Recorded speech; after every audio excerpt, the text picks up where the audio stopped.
பொதுவாகவே ஜெயிலுக்குள்ளே போய் வர்றது எவ்வளோ கொடூரமான விஷயம் அப்படின்றது நம்ம எல்லாருக்குமே கண்டிப்பாக தெரியும். ஏன்னா ஜெயிலுக்குள்ளே போனவங்கள பயங்கரமாக கொடுமைப்படுத்துவாங்க, சாப்பாடு போட மாட்டாங்க, இல்லை வந்து அடிப்பாங்க, இல்லை வந்து நிறைய விஷயத்தில் பயங்கரமாக கொடுமைப்படுத்துவாங்க. ஆனால் ஒரு சில நாட்டில் வெறும் பொண்ணுங்களுக்காகவே ஜெயிலை கட்டி வச்சிருக்கிறாங்க. இந்த ஜெயிலெல்லாம் அந்த பொண்ணுங்க ஏதாவது தப்பு பண்ணிட்டு அந்த பொண்ணுங்கள்லாம் அந்த ஜெயிலுக்குள்ளே போய் சிக்கினாங்க அப்படின்னா அவ்வளோதான், அந்த பொண்ணுங்களோட லைஃபே போச்சு. அந்த அளவுக்கு பயங்கரமாக கொடுமைப்படுத்துவாங்க. நம்ம இன்னைக்கு இந்த வீடியோவில் இந்த உலகத்தில் வெறும் பொண்ணுங்களுக்காகவே கட்டியிருக்கிற ஒரு 7 ஜெயிலை பற்றி தான் பார்க்க போகிறோம். நான் சொல்கிறேன், இந்த ஜெயிலெல்லாம் பொண்ணுங்கள்லாம் சிக்கினாங்க அப்படின்னா அவங்கள சின்ன பின்னமாக ஆக்கிடுவாங்க. ஸோ வாங்க பார்க்கலாம், இந்த உலகத்தில் வெறும் பெண்களுக்காகவே கட்டப்பட்ட ரொம்பவே கொடூரமான jail. Number 1, Panha female prison Egypt. Friends, இந்த ஒரு ஜெயிலுக்குள்ள என்ட்ரி ஆகும் போதே என்ட்ரி ஆக போற பொண்ணுங்க ரொம்பவே மோசமான விஷயத்தை அனுபவிப்பாங்க. அதாவது என்ன அப்படின்னா, இந்த பொண்ணுங்க ஜெயிலுக்குள்ள என்ட்ரி ஆகும் போது அந்த பொண்ணுங்களோட ட்ரெஸ்ஸை கட்டி அவங்களோட உடம்புல ஒரு துண்டு ட்ரெஸ் கூட இல்லாத அம்பனமா எல்லாரும் முன்னாடியும் அவங்கள செக் பண்ணுவாங்க. அண்ட் அவ்வளவுதானே, இந்த ஜெயிலுக்குள்ள அவங்க போன உடனே அவங்கள விட்டுருவாங்களா அப்படின்னு சொல்லிட்டு கேட்டீங்கன்னாக்கா கிடையாது. இப்பதான் அவங்க ஸ்டார்டே பண்ணிருக்காங்க. இதுக்கப்புறமா அந்த பொண்ணுங்களை அப்பப்ப கூப்பிட்டு பயங்கரமா டார்ச்சர் பண்ணுவாங்க. இவங்க அந்த பொண்ணுங்களை எந்த அளவுக்கு டார்ச்சர் பண்ணுவாங்க அப்படின்னா, அந்த பொண்ணுங்களே யோசிக்கணும், என்னடா இது, நம்ம இங்க மாட்டிக்கணுமே, இந்த தப்பு பண்ணிருக்க கூடாது அப்படின்னு சொல்லிட்டு யோசிக்கிற அளவுக்கு பயங்கரமா டார்ச்சர் பண்ணுவாங்க. இவங்களுக்கு இந்த மாதிரி டார்ச்சர் கொடுக்கறது மட்டும் இல்லாத, இவங்க ஃபேமிலியிலேருந்து யார் வந்தாலுமே இவங்களை ஒருத்தர் கூட இவங்களை பார்க்கவே விட மாட்டாங்க. யாராவது இந்த மாதிரி நான் இவங்களை பார்க்கணும், இந்த பொண்ணை பார்க்கணும் அப்படின்னு சொல்லிட்டு சொன்னாங்கன்னா எந்த ஒரு காரணத்துக்கும் இவங்கள பார்க்கவே விட மாட்டாங்களாம். மொத்தத்தில் இவங்களுடைய ஃபேமிலி, ஃப்ரெண்ட்ஸ் யாராக இருந்தாலுமே அவங்கள விட்டு இவங்க தூரமாக தான் இருக்கணும். அது மட்டும் இல்லாத, இந்த ஜெயிலுக்குள்ளே இவங்க தங்குற இடம் எந்த அளவுக்கு மோசமாக இருக்கும் அப்படின்னா, ஒரு குப்பை தொட்டியும் இந்த ஜெயிலில் இருக்க ரூமும் ஒன்றா வச்சு பார்த்தீங்கன்னாக்கா இந்த ஜெயிலில் இருக்கிற ரூமை விட அந்த குப்பை தொட்டியே நல்லா இருக்கு அப்படின்னு சொல்லுவீங்க. அந்த அளவுக்கு இந்த ஜெயில் உள்ள இருக்க ரூம் மோசமாக இருக்கும். சரி, இதுதான் இப்படி இருக்கு, நம்ம சாப்பிடும் போதுனா கொஞ்சம் நிம்மதியாக உட்காந்து சாப்பிடலாம் அப்படின்னு சொல்லிட்டு அவங்க கொடுக்குற சாப்பாடை வாங்கி சாப்பிட ஆரம்பிச்சாங்கன்னா அவங்க கொடுக்குற சாப்பாடு கொஞ்சம் கூட நல்லா இருக்காது, அந்த அளவுக்கு மோசமா இருக்கும். இந்த ஜெயில்ல சாப்பிட்ற சாப்பாடுல கூட ஹைஜெனிக் அப்படின்றது மெயின்டைன் பண்ணவே மாட்டாங்க. மொத்தத்துல இந்த ஜெயிலுக்குள்ள போனவங்க இவங்க என்ன டார்ச்சர் கொடுத்தாலுமே அதை அனுபவிக்கணும். அதுக்கப்புறமா சரி, இவங்க இவ்வளோ டார்ச்சர் கொடுக்குறாங்களே, சாப்பிடும் போது தான் ஒரு நிம்மதியாக சாப்பிடலாம் அப்படின்னு சொல்லிட்டு சாப்பிட உக்காந்தாங்கனாக்கா அந்த சாப்பாடு கூட நல்லா இருக்காது, அவ்வளோ ஹைஜெனிக்காக இருக்காது, நல்லா இருக்காது, சுத்தமாக சாப்பிடவே முடியாது, அந்த அளவுக்கு மோசமாக தான் இருக்கும். அதுக்கப்புறமா இவங்க தங்குற இடம் கூட அவ்வளோ நீட்டாக இருக்காது, ரொம்பவே அழுக்காக கலீஜாக தான் இருக்கும். அந்த இடத்துல தான் இவங்க எவ்வளோ பேர் இருக்கிறாங்களோ அவ்வளோ பேரும் தங்கியே ஆகணும். மொத்தத்தில் இந்த ஜெயிலுக்குள்ளே போகிறவங்க இந்த ஜெயிலில் என்ன டார்ச்சர் பண்ணாலும் என்ன கொடுமைப்படுத்தினாலுமே அவங்க அனுபவிச்சே ஆகணும், வேற ஆப்ஷன்னே கிடையாது இவங்களுக்கு. Number 2, Black Dolphin Prison, Russia. Friends, நம்மளோட ஜிகிரி தோஸ்தான ரஷ்யால தான் இந்த ஒரு ஜெயில் இருக்கு. ரஷ்யால யாரெல்லாம் ரொம்பவே மோசமான தப்பை பண்றாங்களோ அவங்க எல்லாரையுமே பிடிச்சிக்கின்னு வச்சு செய்யற இடம் தான் இந்த ஒரு ஜெயில். இந்த ஜெயில பசங்களுக்கும் பொண்ணுங்களுக்கும் 2 பேருக்கும் சேர்த்து உருவாக்கி இருக்காங்க. இந்த ஜெயில இருக்க ஆபீசர்ஸ் அங்க இருக்க பிரிசனர்ஸை டெய்லியும் வச்சு செய்வாங்க. அதுவும் அங்க இருக்க பிரிசனர்ஸை எந்த அளவுக்கு வச்சு செய்வாங்க அப்படின்னா, தப்பு பண்ணிட்டு அந்த பிரிசனர்ஸோட கையை பின்பக்கமாக கட்டி வச்சுட்டு அவங்கள விட்டத்தை பார்க்குற மாதிரி நிற்க வச்சிருவாங்க. அந்த கைதியும் ரொம்ப நேரமாக அப்படியே நின்றுக்கிட்டு இருக்க வேண்டியது தான். அதுக்கப்புறமா அந்த கைதிகளுக்கு பகலில் பாத்ரூம் போகிறதுக்கு விட மாட்டாங்க, அண்ட் தூங்குறதுக்கு விட மாட்டாங்க. ஒரு சாப்பாடை கூட அவங்க நினச்சி சரி இவங்களுக்கு சாப்பாடு கொடுக்கலாம் அப்படின்னு சொல்லிட்டு எடுத்துகிட்டு கொடுத்தா தான் உண்டு, இல்லைன்னா அவங்க சாப்பாடு கூட கொடுக்க மாட்டாங்க. அந்த அளவுக்கு இந்த ஜெயிலில் ரொம்பவே மோசமாக கொடுமைப்படுத்துவாங்க. ஸோ இப்போ நான் சொன்னதை கொஞ்சமாக தான் சொல்லியிருக்கேன். இந்த மாதிரி எக்கச்சக்கமான ரெஸ்ட்ரிக்ஷன் இந்த ஜெயில இருக்கிறதுனால இந்த ஜெயிலுக்கு போற கைதிகள் பயந்து கதி கலங்கி போயிருவாங்க. Number 3, Chowchilla prison, California. இந்த உலகத்திலேயே பொண்ணுங்களுக்காக கட்டி இருக்கிற ரொம்பவே பெரிய ஜெயில் அப்படின்னா அது இதுதான். இந்த ஒரு ஜெயில கிட்டத்தட்ட 2000 பிரிசனர்ஸை அடிச்சு வைக்க முடியும். ஆனா அமெரிக்கால கிரைம் சிச்சுவேஷன் அதிகமானதுனால 2000 கைதிகள் இருக்க வேண்டிய இந்த ஜெயில கிட்டத்தட்ட ஒரு 3500க்கும் மேல கைதிகளை இந்த ஜெயில அடைச்சு வச்சிருக்காங்க. சோ இந்த மாதிரி இவங்க நிறைய பேரை இந்த ஜெயிலுக்குள்ள அடைச்சு வச்சிருக்கிறதுனால டெய்லியும் இந்த மாதிரி நிறைய பேர் சண்டை போட்டுக்கிட்டே இருப்பாங்க. ஸோ இது மட்டும் இல்லாத இந்த ஜெயிலில் நிறைய பேர் இருக்கிறதுனால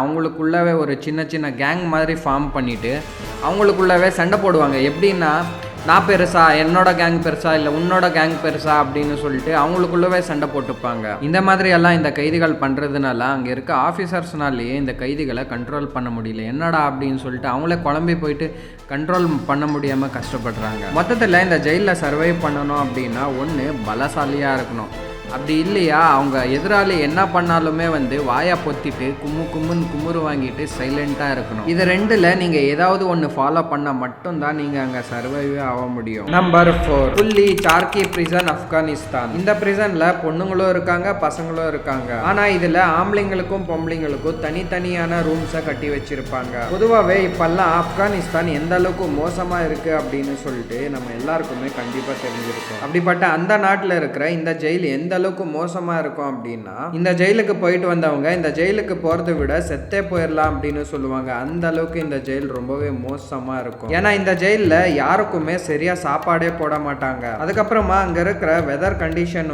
ரொம்ப சூடா இருக்கும். இப்படிப்பட்ட வெதர் கண்டிஷன் இருக்கும் போது கூட அந்த ஜெயிலில் குடிக்கிறதுக்கு தண்ணி கூட கொடுக்க மாட்டாங்க. ஒரு பக்கம் சாப்பாடும் சாப்பிடாத, இன்னொரு பக்கம் தண்ணியும் குடிக்காத இருந்தோம்னா நம்ம உடம்பு எந்த அளவுக்கு மோசமா இருக்கும் அப்படின்னு நீங்களே யோசிச்சுக்கோங்க. ஸோ இது மட்டும் இல்லாத ஒரு பக்கம் கைதிகளுக்கு டார்ச்சர் கொடுத்துட்டே இருப்பாங்க. அதுக்கப்புறமா பொண்ணுங்க அதிகாரிகளோட பேச்சு கேட்கலன்னா அவங்கள தூக்கின்னு போய் டார்க் ரூம்ல போட்டு அந்த அதிகாரிகள் அந்த பொண்ணுங்களை டார்க் ரூம்ல போட்டு பயங்கரமா டார்ச்சர் பண்ணுவாங்க. இவங்க இந்த மாதிரி கைதிகளை டார்ச்சர் பண்றதுனாலேயே அந்த கைதிகள் அந்த அதிகாரிங்க சொல்ற பேச்சியை கேட்டு சைலண்டா இருப்பாங்க. அதுக்கப்புறமா இந்த ஜெயில இருக்கிற ஸ்பெஷலான விஷயம் என்னன்னா, இந்த ஜெயில கொடுக்குற டார்ச்சர்னாலேயே நிறைய பேர் செத்து போறாங்க. அப்படின்றதுனாலேயே இந்த ஜெயில செத்து போறவங்களை புதைக்கிறதுக்காகவே இந்த ஜெயிலுக்கு பின்னாடி புதைக்கிறதுக்காகவே இடம் விட்டு வச்சிருக்கிறாங்க. இந்த இடத்துல வருஷம் வருஷம் நிறைய பேர் செத்து போய் புதைச்சிட்டே தான் இருக்கிறாங்க. Number 5, Tihar jail, India. நம்ம இந்தியாவில் இருக்கிற திஹார் ஜெயிலை பத்தி எல்லாருமே ஒரு வாட்டியாவது கண்டிப்பா கேள்விப்பட்டிருப்பீங்க.